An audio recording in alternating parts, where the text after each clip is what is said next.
Մեր Հիսուս Քրիստոս ամեն, Հայր մեր, որ հերկինս ես, Սուրբ Եղիցի անունքո, եկես սեարքայություն քո, եղիցին կամք քո, որպես հերկինս և հերկրի, հսած մեր հանապազորդ տուր մեզ այսօր, և թող մեզ սպարտիս մեր, որպես և մեկ թողուք մերոց պարտապանած, և մի տանիրս մեզի փորձություն, այլ փրկյաս մեզի չարեզի քո արքայություն, և զորություն և փառք հավիտյանս ամեն։ Իմաստություն հոր Հիսուս, տուր ինձ իմաստությունս բարիս խորել և խոսել և գործել առաջի քո համենայն ժամ։ Ի չար խորհրդոցի բանից և ի գործոց փրկյազիս և ողորմյա քո արարածոց և ինձ բազմամեղիս։ Ամեն։ Համեցեք։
Սկսենք, մենք այսօր գործ կառաքելոցի վերջին գլուխն է, որ պիտի ընթերցենք և նաև անդրադառնանք գործ կառաքելոցի այս վերջի գլխին, որտեղ որ մի տեսակ ավարտվում է Պողոս առաքյալի առաքելությունը, գիտեք, որ Հռոմում արդեն Պողոս առաքյալը բանտարկությունից հետո Հռոմով ավարտվում է իր առաքելական գործունեությունը։ Մենք նախորդ գլուխը, եթե դուք հիշում եք, ընթերցեցինք, կանգ առանք այն հատվածին, երբ որ Պողոս առաքյալը նավով պիտի հասներ Հռոմ, բայց ճանապարհին նավաբեկության ենթարկվեցին և Մալթա կղզում հանգրվանեցին, փրկվեցին և որտեղից հետո նաև Պողոս առաքյալը շարունակեց այլ նավով, շարունակեց իր ճանապարհը դեպի Հռոմ։ Արդեն փրկված իմացանք, թե այն կղզու անունը Մալթա էր։ Տեղացիները մեր հանդեպ բավական մարդասիրություն ցույց տվեցին, խարույկ վառեցին և մեզ բոլորիս ընդունեցին, քանի որ անձրև էր ու ցուրտ։ Եվ երբ Պողոսը շատ չոր ճյուղեր հավաքեց և խարույկի վրա դրեց, մի իշ կրակի տաքության պատճառով դուրս գալով կախվեց նրա ձեռքից։ Երբ տեղացիները սողունին նրա ձեռքից կախված տեսան, միմյանց ասացին. ուրեմն մարդասպան է այս մարդը, որը թեպետ ծովից փրկվեց, բայց արդարությունը նրան թույլ չտվեց, որ ապրի։ Պողոսը Սողունին կրակի մեջ թափտվեց, իսկ իրեն ոչ մի վատ բան չպատահեց։ Տեղացիները սպասում էին, որ նա կուրչի կամ կընկնի եւ հանկարծակի կմեռնի։ Շատ սպասելուց հետո, երբ տեսան, որ նրա որևէ վնաս չպատահեց, նորից խոսքը դարձրին եւ ասում էին. «Սա մի աստված է»։ Այդ տեղի շրջակայքում էին գտնվում կղզու գլխավորի ագարակները։ Նրա անունը Պոպլիոս էր։ Նա 3 օրով մեզ իր մոտ ընդունեց եւ սիրով հյուր ընկալեց եւ պատահեց, որ Պոպլիոսի հայրը ջերմով եւ արյունալուծից հիվանդացած անկողին ընկավ։ Պողոսը նրա մոտ մտավ եւ աղոթելով ձեռքը նրա վրա դրեց եւ բժշկեց։ Երբ այս ամենը պատահեց, կղզում ապրող ուրիշ հիվանդներ էլ գալիս էին ու բժշկվում։ Նրանք մեծ շուքով պատվեցին մեզ եւ երբ գնում էինք, ինչ որ պետք էր, տվեցին։ Այն դրվագը, երբ տեսեք, մարդիկ ինչքան արագ կարող են կարծիք փոխել եւ ինչքան արագ մարդկանց կարծիքները կարող է փոխվել, երբ որ տեսան, խոսքս նրա մասին է, երբ որ Պողոսը փայտ է հավաքում եւ օձը ձեռքին է կախվում, մտածում են ուրեմն ինչ մեղավոր մարդ է, թեև այսպես մեծ, այսպես արհավիրքից փրկվեց, բայց ամեն դեպքում արդարություն եղավ եւ բայց երբ որ տեսան, որ ոչինչ չեղավ Պողոսին, հակառակ կարծիքը, հա, հիմա էլ աստվածացրեցին, Աստծո տեղ դրեցին Պողոսին։ Այս միայն այդ ժամանակվա տենդենս չի, այսօր էլ այդպես է։ Մարդիկ ինչքան ուզում ես մարդկանց հետ աշխատի, ինչքան ուզում ես լավ եղի, բարի եղի, հանդուրժող եղի, քանի իրենց ձեռ է տալիս քո այդ վերաբերմունքը, շատ լավն ես, ամեն ինչ, այսպես շատ գեղեցիկ, շատ այսպես բարձրագոչ, քեզ կգովաբանեն, քո մասին կխոսեն, բայց հանկարծ եթե նույնիսկ պատահաբար ոտքը տրորես, կդառնաս աշխարհի ամենավատ մարդը, ամենամեծ հանցագործը եւ այլն։ Սա մարդկային բնության տարածված դրսևորումներից է, որը չի ասի, որ պետք է այդպես լինի, դե մարդ է, որ այդպես նորմալ է, չէ, իրականում այդպես նորմալ չի։ Մենք միշտ սիրում ենք մարդկանց դատել արտաքինից, մարդկանց դատել իրենց արտաքին կեցվածքից, բայց եկեք նաև ընդունենք, որ երբ որ մենք ենք ինչ-որ տեղում սխալվում, ինչ-որ միտեղ անտարբեր ենք, ինչ-որ միտեղ անուշադիր ենք, ստացվում է, գուցեև դիտմամբ չենք անում, բայց ստացվում է, բայց մենք ուզում ենք, չէ, որ մեզ հասկանան։ Երբեմն մենք մտածում ենք, որ ախր ես դիտմամբ չի անում կամ ես չարությամբ այս բանը չի անում, բայց չէ, մարդիկ դա կարող են դարձնել մեծ պատմություն, բայց երբ որ պետք է մենք հասկանանք ուրիշին, այստեղ արդեն մենք նորից նույն խնդրի առաջ ենք կանգնում։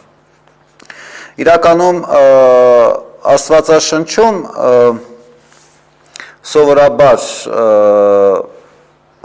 տարբեր ազգերին,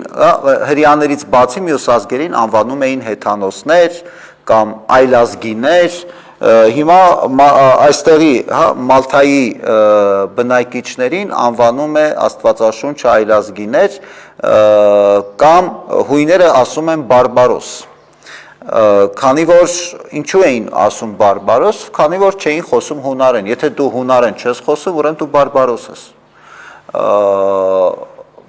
Տրամաբանություն էսպես, ինչպես որ հրեաների պարագային, եթե դու հրեա չես, եթե դու չես հավատում ճշմարիտ Աստծուն, դու ուրեմն, ինչպես որ Աստվածաշունչում որոշ տեղերում կա ձևակերպում, դու շուն ես, դու շնացող ես, հոգևոր իմաստով, հա, հեթանոս այդ վատ ձևակերպումը ունի կամ ավելի շատ բացասական բովանդակություն ունի։ Բայց ամեն դեպքում Պողոսը հայտնվել էր մի կղզում, որտեղ այլազգիներ էին, բնականաբար հեթանոսներ, բայց ոչինչ Պողոսի առջև խոչընդոտ լինել չէր կարող։ Պողոսը որտեղ լիներ, պիտի քարոզեր, ինքը պիտի գործեր, ինքը չէր կարող նստել ու սպասել։ Պողոսի բնավորությունը կամ Պողոսի կեցվածքը միշտ այդպիսին է եղել բոլոր ժամանակներում, որտեղ որ եղել է։ Ինքը պարզապես հանգիստ չուներ։ Անընդհատ այդ պայքարի, անընդհատ քարոզելու, անընդհատ Աստծո խոսքը մարդկանց հասցնելու այդ պայքարի մեջ էր։ Եվ մյուս կողմից Պողոսը այստեղ ասում է կրակ է, փայտ է հավաքում, որ կրակ վառի։ Այսինքն չի նստում սպասում, որ ինչ-որ մեկը ինչ-որ մի բան անի։ Ի վերջո իր շնորհիվ փրկվեցին այդ 200-ից ավել մարդիկ։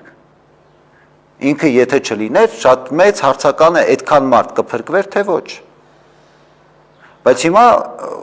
կարելի է մտածել, որ ինքը իրավունք ուներ նստելու եւ հրամաններ տալու կամ նստելու, սպասելու, որ կրակ, բայց ինքը չի խորշում, չի ամաչում ամենահասարակ գործը անելուց։ Ոչ մի ամոթ բան չկա իր համար այստեղ։ Այսինքն ինչքան նաև ինքը իր տեսակով եւ իր բնույթով հասարակ մարդ էր։ Այսինքն նաև բացի հասարակ խոնարհ լինելով շատ պրակտիկ ու շատ գործնական, պետք է ինչ-որ մի բան անել, ինքը չի սպասում, որ ինչ-որ մեկը դա կանի։ Ինքը պարզապես նախաձեռնում է եւ անում է։ Որովհետեւ գիտեք, առհասարակ մենք միշտ էսպես ենք նայում, այսօր էլ, հա, այդ խնդիրը կա, ինձ աշխատանք են առաջարկել, ինչ աշխատանք է, այսպիսին չէ, դա ինձ վայել չի, այդպիսի աշխատանք։ Գիտեք, հեչ կարևոր չի, մարդը ինչ աշխատանք է անում, կարևոր է իր աշխատանքը, ավելի կարևոր է, պակաս կարևոր է, բնավ էական չի, շատ ավելի կարևոր է, որքանով մեր արածը պետք է ուրիշներին։ Այդ աշխատանքը, որ ես անում եմ, որքանով ուրիշների համար կարևոր է, այսպես պետք է որոշել, այսպես պետք է առաջնորդվել։ Եվ Պողոս առաքյալը դրա օրինակն է նաև տալիս մեզ։ Մյուս կողմից Պողոս առաքյալը նաև իր բնավորությամբ ու կեցվածքով շատ սառնասիրտ էր, այսինքն օձը կախվել էր ձեռքից, շատ հանգիստ թափ տվեց օձը կրակի մեջ, սողունին չխառնվեց իրար կամ խուճապի չմատնվեց, այսինքն սա էլ խոսում է նրա մասին, որ ինքը ուներ վստահություն իր հավատքի մեջ, ինքը վստահ էր, որ Աստված իրեն ինչ խոստացել էր, դա պիտի լինի, չէր կասկածում, եւ իր հոգու աչքերը բաց էին Աստծո խոստումը տեսնելու եւ Աստծո խոստումին արձագանքելու առումով, որովհետեւ տեսեք անհավատը հավատացյալից ոչ թե տարբերվում է նրանով, որ նա անհավատը կասկածում է Աստված գոյությունի թե չէ, այդտեղ չի խնդիրը։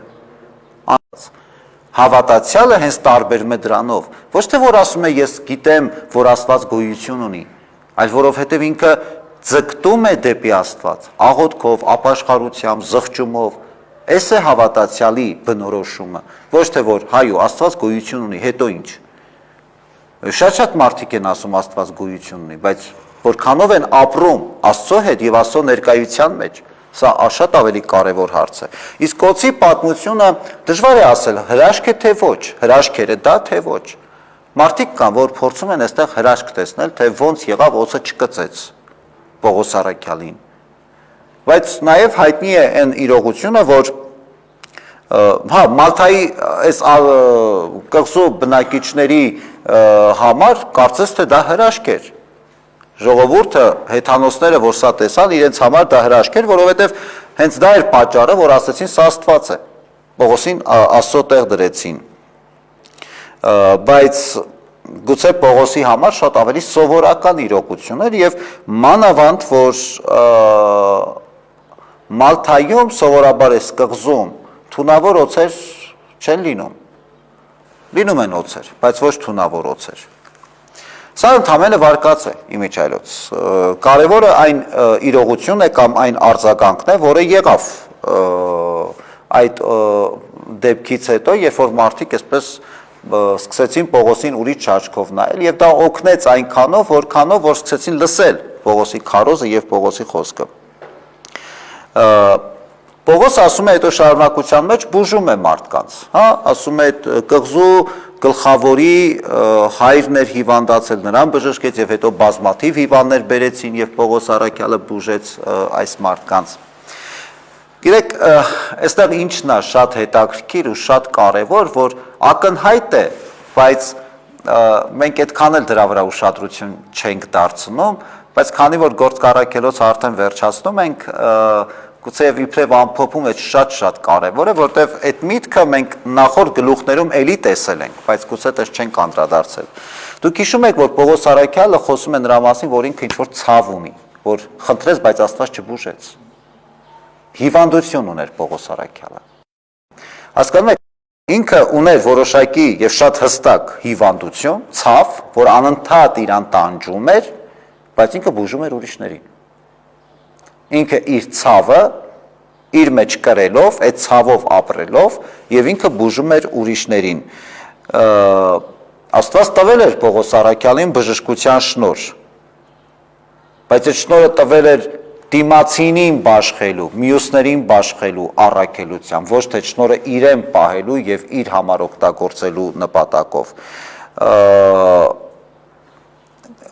Առասարակ հոգեվոր կյանքում կարող է լինել այդպիսի բան, ինչը շատ հետաքրքիր է։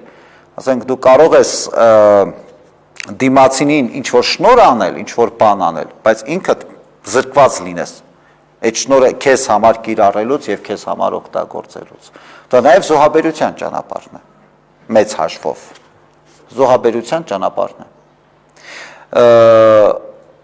Օրինակ ասենք նույն օրինակը հիշեք մեր հայտնիներից Բեթհովենին, ով ինչքան այսպես աստվածային երաժշտություն ստեղծեց, որ ինքը երբեք չլսեց այդ երաժշտությունը։ Հա, շատերը կասեն, ինքը հոգով էր զգում, ապրում, այո, բնականաբար, ես դրա մասին չեմ խոսում։ Բայց մենք այսօր վայելում ենք այդ երաժշտությունը, ապրում ենք այդ երաժշտությամբ, բայց ինքը երբեք չունեցավ այդ բախտը, բայց դրանից այդ երաժշտությունը կամ այդ շնորհը, որը տրվեց մեզ բոլորիս, այդ շնորհը չնսեմացավ, ընդհակառակը շատ ավելի մեծ բան սովորեցրեց։ Լինում են, այսպիսի օրինակներ կյանքում լինում են։ Թեև անզգա մարդիկ կարող են ասել, եթե իրապես Պողոս Արաքյալը ուներ այդ շնորհը, ինչու իրեն չբժշկեց առաջինը, այլ ուրիշներն էր բժշկում, բայց մենք Պողոս Արաքյալի բժշկության շնորհը կասկածի տակ չենք դնում։ Ոչ մեկ չի կարող հասկանալ այն զոհաբերությունը, երբ որ դու անում ես քեզ սիրելի մեկի համար։ Այդ բացատրելու բան չի։ Ինչպես ամենադասական օրինակը, ծնողը երբ որ իր երեխայի համար իր կյանքն է զոհաբերում, ինքը չի շեփորահարում դրա մասին։ Ոչ մի արտառոց բան չկա դրա մեջ։ Շատ բաներից մենք ինքներս կարող ենք մեզ զրկել, բայց դիմացինին տալու, մեր սիրելիին այն տալու, այդ շնորհը դիմացինին անելու։ Հետևաբար ասածս ո՞րն է։ Շնորհը, որը մեզ Աստված տվել է, ամեն մեկից տվել է շնորհներ Աստված։ Այդ շնորհները տվել է, որ մենք բաշխենք, որ մենք տանք։ Դրանց իմաստը, այդ շնորհների իմաստը այդտեղ է։ Իսկ մենք շատ հաճախ ասում ենք, դեռ եկեք սպասենք, մի հատ ես հասկանամ, ես ինչ շնորհ ունեմ, այդ շնորհներով ինչ կարող եմ անել, հետո նոր փորձեմ դա ուրիշներին տալ։ Գիտեք, ինչքան մենք այսպես մտածում ենք, այնքան մենք ոչինչ չենք անում։ Դա ամենաանհաջող ձևն է ոչինչ չանելու։ Դու արա այն ինչ որ ստացվում է։ Այդ շնորհները այդ ընթացքում բացահայտվում են։ Այդ շնորհները այդ ընթացքում արժևորվում եւ իմաստավորվում են։ Այլապես մենք նմանվում ենք Ավետարանի այն ծառայի օրինակին, ով տարավ ծրարեց, տաղանդը պահեց հողի տակ ու ոչինչի դա պետք չեղավ։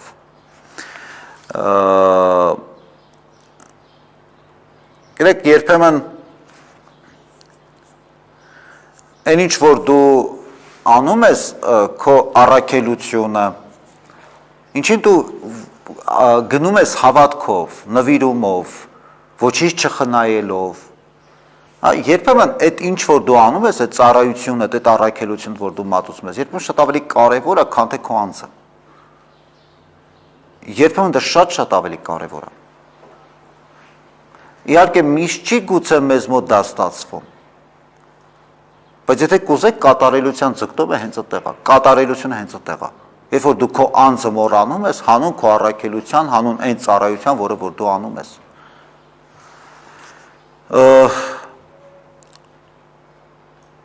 Որովհետև նաև ավետարանը մեզ սովորեցնում է, որ ավելի լավ է տալը, քան թե առնելը, եւ այս նույն օրինակին է վերաբերում, որովհետև տված այն ինչ որ դու տալիս ես, դա իմաստ ունի։ Ինքը կարևոր չի, մեծ է, փոքր է, կարևոր չի նյութապես մեծ արժեք ունի կամ ավելի պակաս արժեք ունի։ Բնավ բովանդակությունը կարևոր չի։ Կարևոր են սերն է, նվիրումն է, որով որ դու անում ես, դու դա տալիս ես։ Ու հենց դրանով է, քո տալով է իմաստավորում, թե դու ինչպես ես տալիս դա։ Տալիս ես, որպեսզի քեզ ծափահարեն, ասեն դու բարեգործ ես, թե տալիս ես Աստծո փառքի այդ տալն է իմաստավորում եւ ոչինչ դու փոխարենը չես պահանջում։ Էս է ամենակարևորը։ Եվ Պողոս առաքյալը հենց դրա օրինակը տվեց։ Շատ հետաքրքիր է, ինքը ուներ այդ ցավը, իր ցավը իրան բավականին լուրջ էր, իրան անհանգստացնում էր, բայց ինքը ինչքան մարդու էր բուժում։ Եվ 3 ամիս հետո բարձրացանք Դիոսկուրյանների նշանը կրող Ալեքսանդրիայի մի նավ, որը ձմեռել էր կղզում։ Սիրակուսա իջնելով 3 օր մնացինք, այնտեղից գնալով հասանք Ռեգիոն, եւ երբ 1 օր հետո հարավի քամին փչեց, 2 օրում հասանք Պոտիլուս, որտեղ եւ գտանք եղբայրների, որոնք աղաչեցին, որ 7 օր մնանք իրենց մոտ, եւ ապա գնացինք Հռոմ։ Եվ այնտեղից մեր մասին լսած լինելով եղբայրները մեզ ընդառաջ եկան մինչև Ափիոսի հրապարակը եւ 3 կրպակները։ Պողոսը նրանց տեսնելով գոհություն տվեց Աստծուն եւ քաջալերվեց։ Ի վերջո Մալթայից եկան Հռոմ եւ Հռոմում հանդիպեցին, նրանց դիմավորեցին եղբայրներ, այսինքն Հռոմի քրիստոնյաները, ովքեր որ բնականաբար գիտեին Պողոսի մասին, լսել էին Պողոսի մասին, գիտեք, սա մխիթարություն էր Պողոսի համար։ Կարելի է պատկերացնել Պողոս առաքյալին, որ միշտ եղել է փոքրիկ այսպես քաղաքներում, փոքրիկ համայնքներում, ու հանկարծ Պողոս առաքյալը հասնում է Հռոմ, այդ մեծ մայրաքաղաքը, մեծ քաղաք, որտեղ յուրաքանչյուր մարդ կարող է կորել ոչ ֆիզիկապես բնականաբար, այդ ամբողջի մեջ, այդ մեծության մեջ մարդը երբեմն լինում է, չէ, երբ որ դուք այսպես մարդաշատ, մեծ, այսպես մեգապոլիսներում մանավանդ որ լինում եք, ինքներդ ձեզ մի պահ կորցնում եք, մի պահ չեք զգում։ Շատ կարևոր է, երբ որ այնտեղ կա մեկը, ով ձեր ձեռքը կբռնի, ով ձեզ կդիմավորի, ով ձեզ կժպտա, ով ձեզ կբարևի, այդ մխիթարություն է, երբ որ ծանոթ մեկը կա, որը պատրաստ է քեզ գոնե օգնելու իրավիճակին կամ տվյալ միջավայրին ծանոթանալու եւ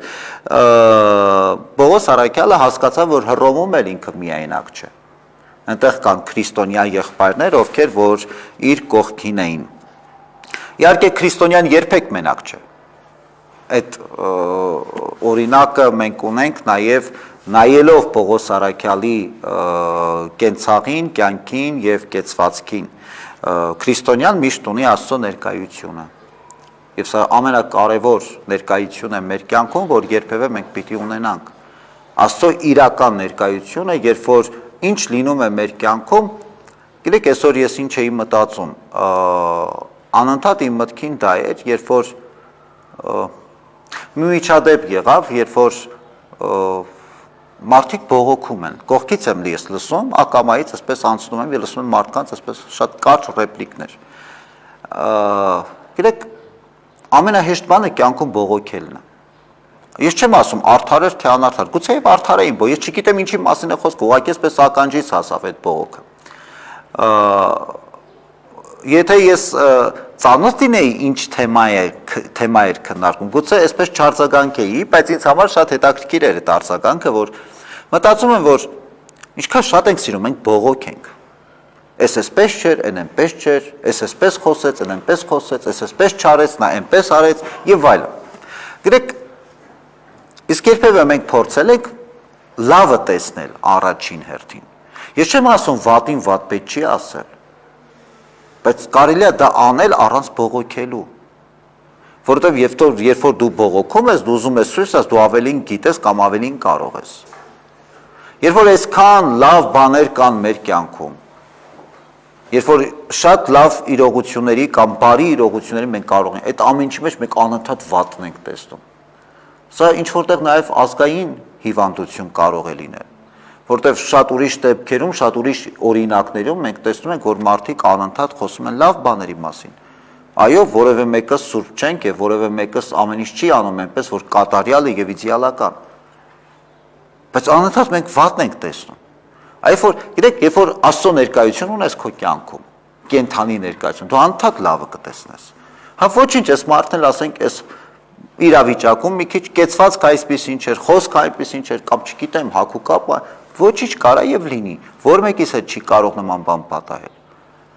Գիտեք, ամենացավալին է նա, որ մենք երբ որ խոսում ենք քրիստոնեությունից, շատ վեհ, բարձր արժեքների մասին ենք խոսում։ Ու այնպեսի կեցված ենք ընդունում, թե ինչքան մենք իմաստուն ենք։ Ախր այս կենցաղային ամենատարական բաների մեջ պետքա լինել քրիստոնյա։ Այս իրավիճակներում պետքա լինել քրիստոնյա։ Մենք այստեղ չենք կարողանում լինել, բայց մենք ձևացնում ենք, թե մենք, չգիտեմ, հենց այստեղ է կարևոր հիշել Քրիստոսի խոսքը, որ ասում է փոքրի մեջ հավատարիմ եղեք։ Իսկ մենք ասում ենք դե լավ, այդ ինչա որ։ Չէ, իրականում դա խնդիր է, որտեղ հենց այդտեղ է, որ մենք ձախողում ենք։ Իսկ եթե մենք այդտեղ ձախողում ենք, այն մեծ արդեն մեր կյանքում իրականել չի դառնում երբեք։ Չի կարող իրական դառնալ։ Եթե փոքրին տեր չենք, այդ փոքր բաների մեջ հավատա, մեծը կյանքում մենք չենք տեսնի։ Չէ, մենք սպասում ենք, երբ պետք է այդ մեծը լինի, այնտեղ մենք հերոսանանք։ Նման այդ ինքնախաբեություն է ըստ էության։ Նաև քրիստոնյայի համար շատ կարևոր է, որ այդ պատկանելիության զգացումը, գիտակցումը պատկանելիության, երբ որ դու ինչ-որ բանի պատկանում ես, դու պատկանում ես Աստծուն, դու Քրիստոսին ես պատկանում, այս պատկանելիությունը շատ կարևոր է, բոլոր հանգրվաներում, բոլոր պարագաներում, ընտանիքին պատկանելիություն, եթե զավակը գիտակցում է, որ ինքը պատկանում է այս ընտանիքին, դա ստրկություն չի, դա պատասխանատվություն է, ես այս ընտանիքի անդամ եմ, ու այդ ընտանիքի պատիվը, այդ ընտանիքի բարեկեցությունը, այդ ընտանիքի ամեն բանը վերաբերում է նաև ինձ, հայ լինելու պատկանելիությունը, որը ցավոք սրտի այսօր չունենք, եթե մենք պատկանելիության գիտակցում ունենք, որ մենք պատկանում ենք այս ազգին, այս երկրին, մենք ես կպահեինք ու կփայփայեինք ու կգուրգուրեինք, ինչը չենք անում, այդ պատկանելիության գիտակցումը մենք չունենք, քրիստոնյան առազրած չի կարող քրիստոնյա լինել, ուզում ես առավոտից երեկո եղի պատարակներին, մասնակցի շամերգություններին, եկեղեցուց դուրս մի արի, Սուրբ Գիրքը ձեռքիցդ բաց մի թող, պատկանելիություն չունենք, որը ծնում է պատասխանատվություն, ոչ թե քեզ զրկում է ազատությունից։ Եվ հաջորդ գիտակցումը քրիստոնյայի համար շատ հստակ է, ուր էլ ես լինեմ, Աստված ինձ հետ է, որտեղ որ կլինեմ, ինչ իրավիճակում, ինչ միջավայրում, երջանկության պահին, հուսահատության պահին, տխրության թե ուրախության պահին, միշտ Աստված մեզ հետ է։ Ու այս գիտակցումը ունենալով հանդերձ, Աստծո ներկայությունը, Աստծո առաջնորդությունը, պատկանելիությունը Աստծուն, եթե մենք այս կարևոր գիտակցումը ունենք, մեզ ընդհանրապես մի բան է մնում, ապրել այն առաքելությամբ, որ Աստված մեզ տվել է։ Այս դեպքում արդեն այդ մեր առաքելությունը առավել իմաստավորված է եւ գիտակցված։ Եվ Պողոս առաքյալի օրինակը հենց դա է մարմնավորում։ Երբեք Աստծուն չկորցրեց իր տեսադաշտից եւ իր կյանքից, ամեն բան Աստծո ձեռքից ընդունեց Պողոս առաքյալը իր կյանքի ընթացքում եւ միշտ հստակորեն դրեց այդ գիտակցումը, ես պատկանում եմ Քրիստոսին։ Ուրիշ անելիք, ուրիշ առաքելություն ես չունեմ։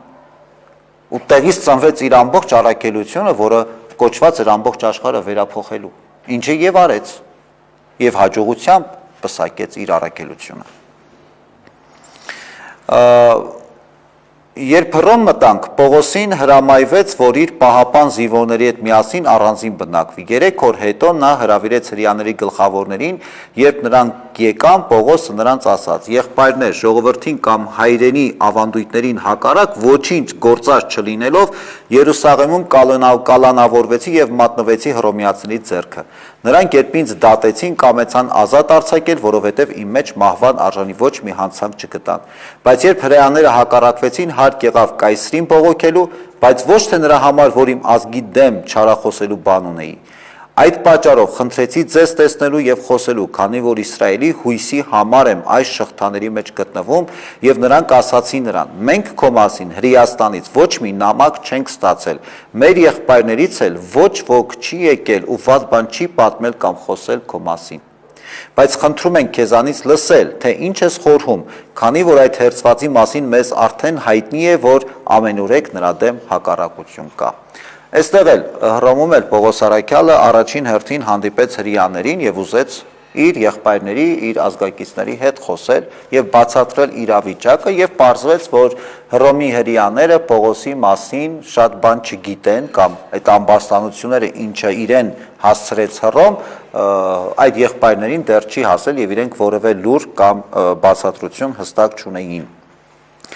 Որոշակի օրվա համար Պողոսի հետ ժամադրվելուց հետո նրա բնակարանը եկան բազում մարդիկ, որոնք առավոտից մինչև երեկո վկայելով պատմում էր Աստծո արքայության մասին եւ նրանց համոզում Հիսուսի մասին ըստ Մովսեսի օրենքի եւ մարգարեների։ Ոմանք հավանում էին նրա խոսքերը, ուրիշներն էլ չէին հավատում։ Եվ իրար մեջ անհամաձայն լինելով արդեն թողնում հեռանում էին, երբ Պողոսն այս խոսքն էլ ասաց. Սուրբ Հոգին Եսայի մարգարեի բերանով լավ խոսեց մեր հայրերին ասելով.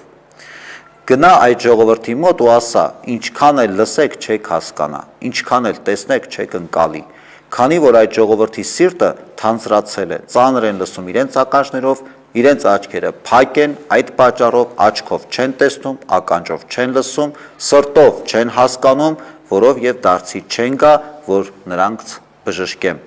Արդյոք հայտնի լինի ձեզ, որ Աստծո այս փրկությունն ուղարկվեց հեթանոսներին, ուրեմն նրանք էլ կլսեն։ Երբ այս ասաց,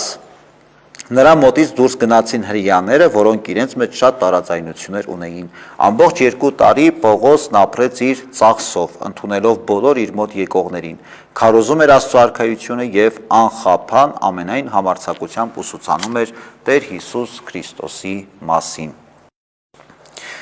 2 տարին, որտեղ որ Պողոսը կիսա բանտարկված, այդ ազատ կալանքի կարծեք թե սկզբունքներ, կիսա բանտարկված, սպասում էր դատին, բայց այդ 2 տարին ուղղակի սպասելով կամ իզուր չանցավ, նա անընդհատ քարոզեց, այդ 2 տարվա ընթացքում ինքը բազմաթիվ նամակներ գրեց տարբեր համայնքների եւ այդ նամակները կան նոր կտակարանում ընդգրկված, Փիլիպեցիներին, Կորինթացիներին, այսպես իր ուղերձները կամ իր նամակները գրեց եւ որ Գործ Կարաքելոցի պատմությունը մոտ 30 տարվա պատմություն է, այս 28 գլուխները Գործ Կարաքելոցի, որը սկսվել էր հենց 30 տարի առաջ, մոտավորապես պատմություն ավարտվում է Հռոմում։ Ինչն էր հետաքրքիր, պրովինցիայից, նահանգից, փոքրիկ Պաղեստինից Աստծո խոսքը հասավ աշխարհի կենտրոն, աշխարհի սիրտը, Հռոմ։ Եվ բնականաբար հենց այս խորհուրդը շատ կարևոր է, հենց որտեղ Հռոմը հենց անկյալ աշխարհի կենտրոնն էր համարվում, որտեղից պիտի վերափոխվեր, պիտի բժշկվեր, պիտի լուսավորվեր աշխարհը։ Խորհուրդը մոտավորապես սա է, երբ որ Պողոս Արաքյալը հասավ Հռոմ։ Եվ առհասարակ Պողոս Արաքյալի ուղերձը կամ Պողոս Արաքյալի պատգամը մեզ ամենքիս, ես պատահական չի, որ այս ընթացքում առիթ է լինում, հղում եմ անում, ցույց տալով Պողոս Արաքյալի կերպարը, օրինակը։ Գիտես, որովհետև այս մարդը միշտ մարմնացումն էր այն օրինակի, որ ոնց պետքա ձգտել անընդհատ կատարելության։ Եվ նաև այս էր պատճառը, որ ես մեր այսօրվա հանդիպումը վերնագրել էինք հենց այդպես, կատարելության ձգտումը։ Որովհետև այսօր շատ հաճախ մարդիկ մտածում են, որ դե միևնույն է, հնարավոր չէ լինել կատարյալ։ Ես համաձայն եմ, որ հնարավոր չի, որ մարդը լինի կատարյալ։ Ինչպես ճիշտ է Քրիստոսի պատգամը կատարյալ եղեք, ինչպես ձեր երկնավոր հայրն է կատարյալ։ Պարզ է, որ մարդը չի կարող լինել կատարյալ, այնպես ինչպես որ հիմա մենք ենք պատկերացնում։ Բայց գուցե այս պատվիրանը ուրիշ շեշտադրում ունի կամ ուրիշ բովանդակություն։ Եթե ասենք այսպես, որ բարի գործերի մեջ եղեք կատարյալ, ինչ իրավիճակում եղեք կատարյալ։ Նորմալ բանական ծնողը կարա իր երեխայի սիրո մեջ լինի կատարյալ, կարող է լինել։ Այդ սերը կարա լինի կատարյալ։ Կոնկրետ իրավիճակում մարդը կարա լինի կատարյալ։ Մի բան անում ես, արա մինչև վերջ, սա էդ է, արա մինչև վերջ, արա նվիրումով, արա ամբողջությամբ տալով։ Հետևաբար կատարելությունը դա առաջին հերթին այո ձգտում է եւ նաեւ հոգեվիճակ,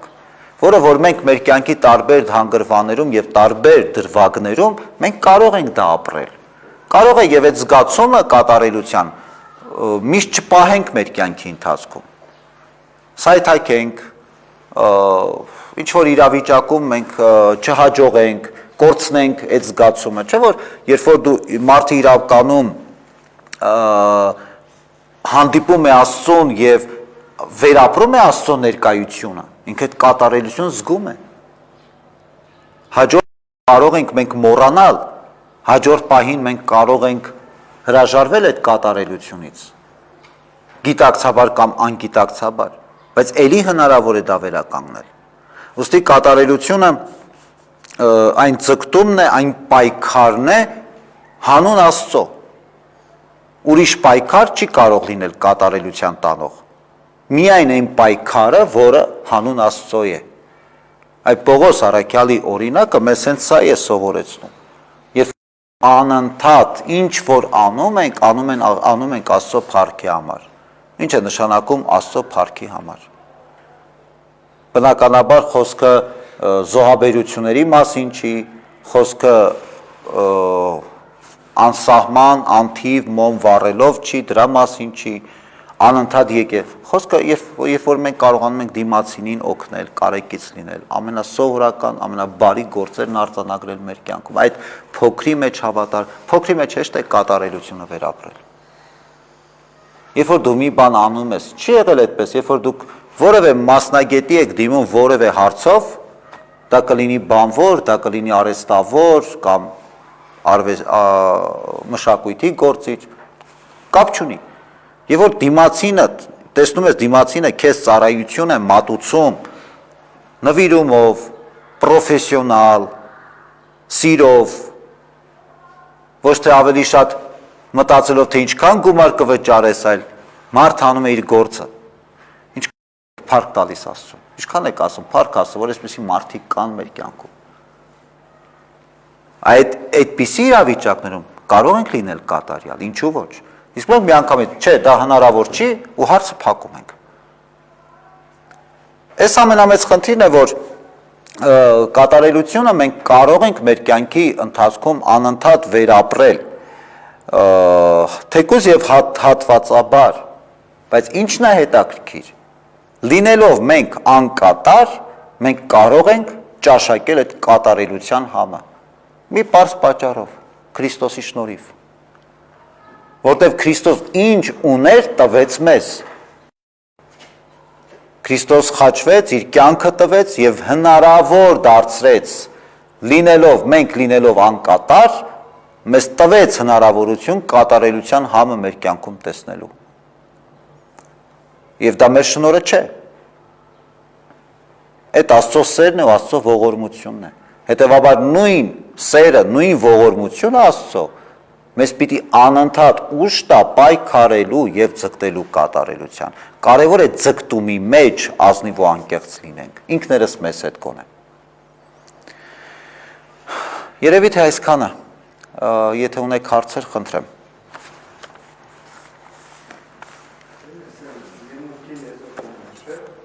Եղիա մարգարեի տոններ, հիշատակայո։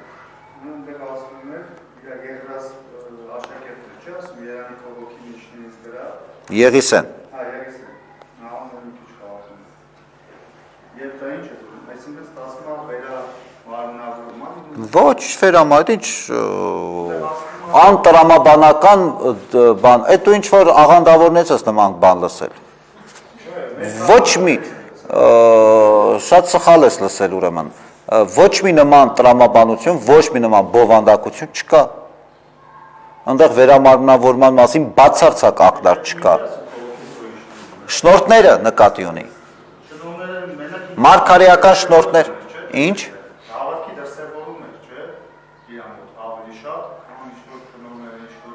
Արթուր ջան, ցավը տանեմ, փիլիսոփայել պետք չի։ Ընդամենը շնորհները, վերջ։ Նկատի ունի շնորհները, այնտեղ ուրիշ բանի մասին չի խոսվում։ Լավ էլ մի։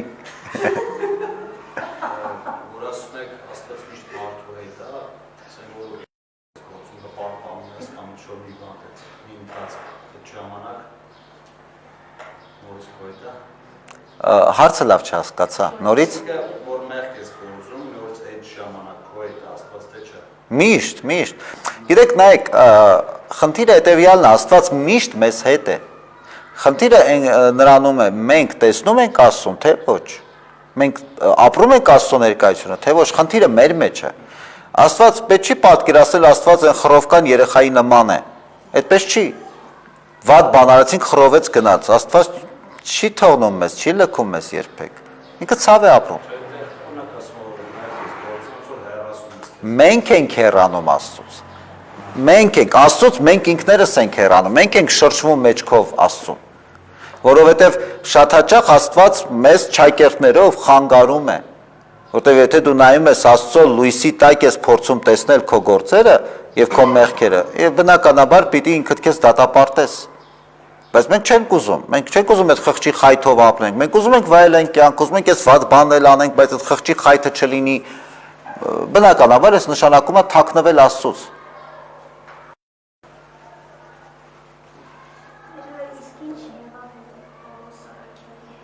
Նահատակվեց, դրա մասին մենք առանձին կխոսենք, ես չուզեցի այսօր դրա մասին, որովհետև դրա առանձին թեմա է քննարկման, որովհետև եւ հետաքրքիր է, որ գործ կառաքելոց այդ մասին դրան չի անդրադառնում, որովհետև մի տեսակ այդ թեման բաց է թողնում այն հստակ, այսպես ուղերձը մեծ տալով, որ Պողոսի առաքելությունը շարունակվում է նաև այսօր։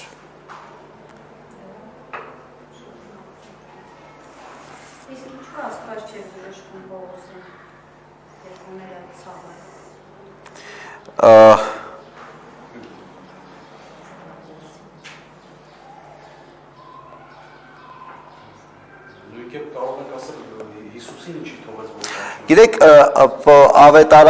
ավետարանում չի ասում, թե ինչու, պարզապես այդ փաստն է արձանագրում, որ այսպես է, եւ Պողոսը դա ընդունեց, որ ուրեմն դա Աստծո փառքի համար է, այսպես Պողոսը ընդունեց այդ իրողությունը։